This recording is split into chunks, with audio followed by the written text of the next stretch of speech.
Thank you for joining us, Ali. And I think the key question, especially for a lot of Pakistanis right now, those dependent on the river itself, is that the Indus Basin has always been quite dependent on glacial melt, snow melt in the Himalayas, in the Karakoram.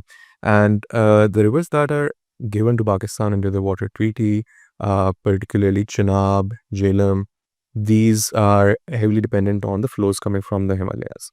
Now, g- given climate change and the impacts that we've already been facing, both in terms of flooding and the droughts this year, how do you think that Indus Basin's future looks like, where you also have the consequences of climate change, but you might also have the additional impact of not sharing data, not sharing the information that can potentially safeguard a lot of the impacts that low riparian country like Pakistan can face? See, it's a lifeline for Pakistan um, because we are more or less single water basin country.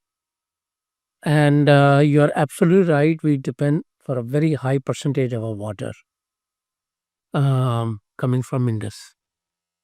And increased precipitation and temperatures have changed the patterns of snowfall and snow melt.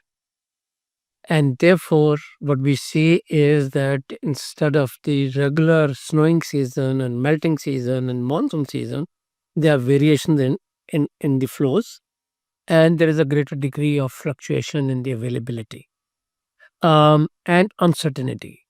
Our typical weeks, when we'll say that we expect, let's say, winter rains, if they don't happen, it during that period doesn't mean that we have missed winter rains. It may mean that we'll get 2 weeks later, or may mean a drought year.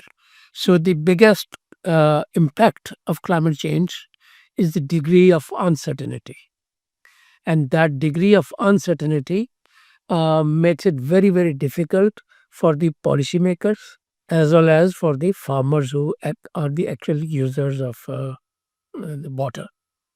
So, in a nutshell, if I have to tell you, there are increased number of heat waves resulting in off-season heavy water flows coming from the upper Indus Basin.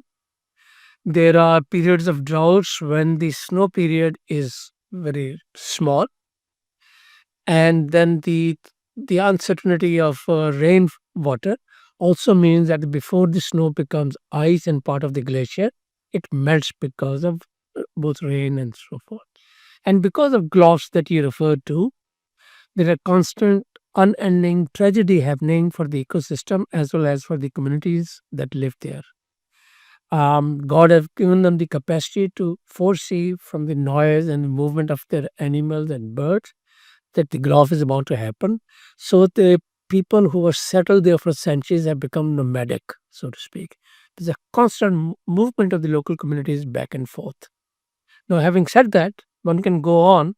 Uh, a net result is, while the flows of the river have maintained a certain band of averages over a longer period of time, the exact predictability of in smaller weeks and months has become a bigger challenge.